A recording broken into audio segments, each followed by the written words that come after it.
Sveiki, kolegos, aš Eduardas Norkus ir šį kartą su visiškai nestandartiniu epizodu ne apie tarybą, o apie tai, kaip buvo sureaguota į mano visai neseniai pasirodžiusio epizodo aprašymą. Epizodas yra apie skulptūrą, kuri atsiras prie mūsų savivaldybės kultūros centro, kuriame taipogi yra metrikacijos, ar bus, gal greičiau bus metrikacijos salė. Ir šaržuodamas šiek tiek vykdomas Kazlų Rūdoje apklausas ir pačią pasirinktą skulptūrą, tiesą sakant, pasirinkau visiškai atsitiktinai, kad dirbtinis intelektas sugeneruotų man apsikabinusių belyčių asmenų nuotrauką stadiono fone. Taigi, ta nuotrauka, kurią turbūt dalis jūsų jau esate matę, yra sukurta dirbtinio intelekto. Kur čia paslėptas šuo?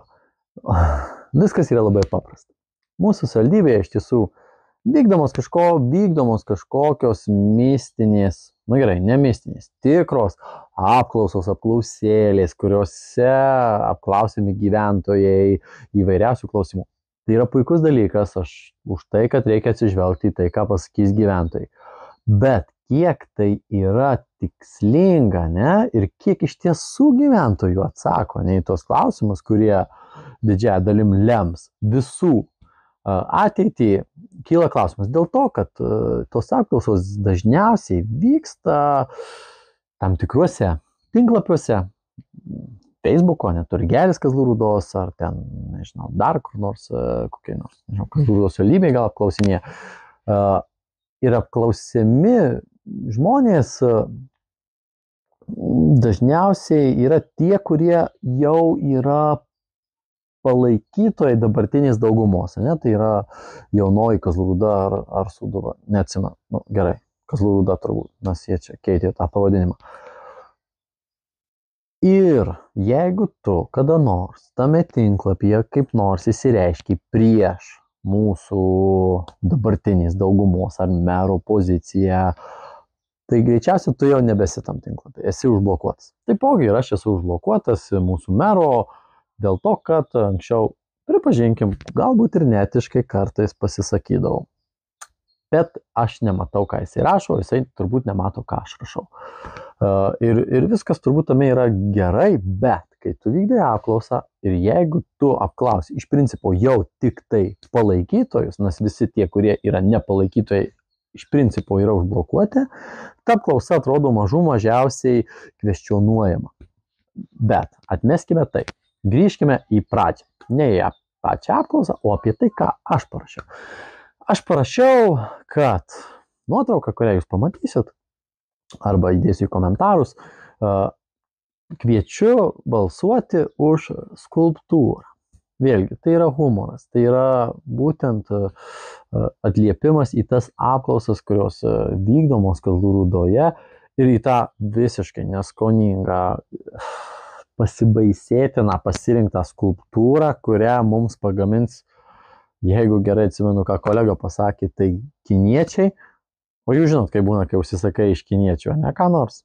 Tu nebūtinai gausi tai, ką nori. Gali būti, kad gaus Kazlų Rūda mano variantą, 2 apsikabinusius vyrus, o ne vyrą ir moterį. Nors paimus šalia tas 2 skulptūras, tai klausimas, ar tikrai abiejose yra skirtingų lyčių objektai, nes pripažinkime, mes vyrai mėgstam alų, ir pasitaiko, kad ir mes turim krūtinę, ir solva. Juolab, kad dabar yra ir futbolo, ir krepšinio čempionatas, krepšinio, ne čempionatas, atrankos grupė.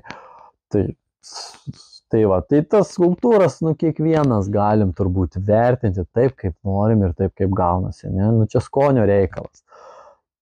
Bet paimti, kad tai, ką aš parašiau, kad tai yra tikras faktas, kad tikrai mes konservatoriai, Kazlų Rūdos skyriaus, inicijuojam skulptūrą vyro ir vyro apsikabinimą prie metrikacijos ir tuo pačiu kultūros centro ir kad tai yra tikras dalykas, nu, kaip gali opozicija, nu, jūs įsivaizduojat, kaip veikia opozicija kažką apskritai per viršį inicijuoti ir sakyti, kad va dabar bus taip, kaip mes norim. Nu, pripažinkim, nu, tai yra dar vienas absurdas, kuriuo vadovaujantis mūsų gerbiamas meras pasirašė savo postą apie tai, kad vietiniai Kazlų Rūdos konservatoriai tikrai iš tikro ir jau realiai jau kaip užsakė, ko ne, vyro ir vyro apsikabinusios skulptūrą.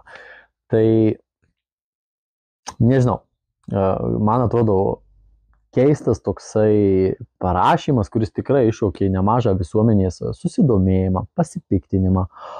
Ir nežinau, iš kur tai išplaukė. Ar iš noro pasityčiot, ar iš noro atrodyti gudresniam, ar iš kvailumo netgi paprasto. Aš nežinau, nes jeigu tu tikrai paėmė, kad tai yra ne juokas, ką aš parašiau, o tikras faktas, juolab jeigu pažiūrėjai epizodą, nu tai tikrai niekaip negalėjai susidaryti nuomonės, kad tai yra tikras dalykas, kurį mes inicijuojam. Tiksliau, ne mes, o aš, tai yra mano nuomonė ir didžiąją dalim, ką aš parašau, ne, tai yra humoras. Ir satyra nukreipta turbūt įvykstančius procesus mūsų savivaldybėje. Nu, dažnai jie yra man nepriimtini. Bet grįžkime prie to, ką parašė meras. Ne? Jis parašė pakankamai, manau, jeigu paimtume visą kontekstą, visą tekstą, ne, homofobišką, tiesą sakant, kreipimas į visuomenę, kur bandoma turbūt dar kartą apklausti, vat, yra vyro ir moters pagal jį skulptūra ir vat, mano dirbtinio intelekto sugeneruota nuotrauka, kaip po du lygus objektai, kuriuos visuomeniai gali rinktis. Nu, ne, negali visų pirma. Ir kitas dalykas, visas kontekstas, ką parašo, tai yra, nu, mano nuomonė, tai yra labai homofobiška. Aš suprantu, kad didžiai daliai visuomenės dar yra nepasiruošus. Nei partnerystėj, nei, nežinau, nu, partnerystėj dar nepasiruošus. Apie santuoką arba dar kažkokius kitokius dalykus aš net nekalbu. Mano pačio pozicija irgi, aš, nu, man viskas gerai.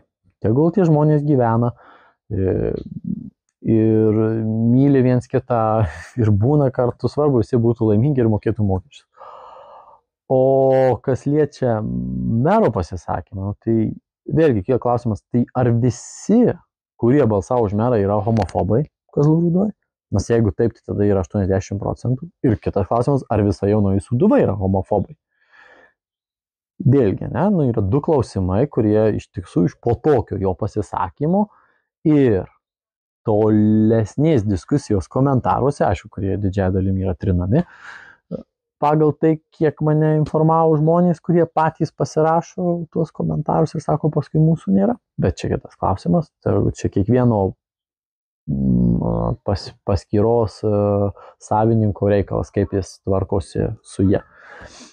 Dar vienas aspektas, kuris man tikrai užkliuvo, kur mane informavo, ne, kad tikrai yra didelė neapykantos kalba, ne. Aš nesuprantu, ar mum lietuviam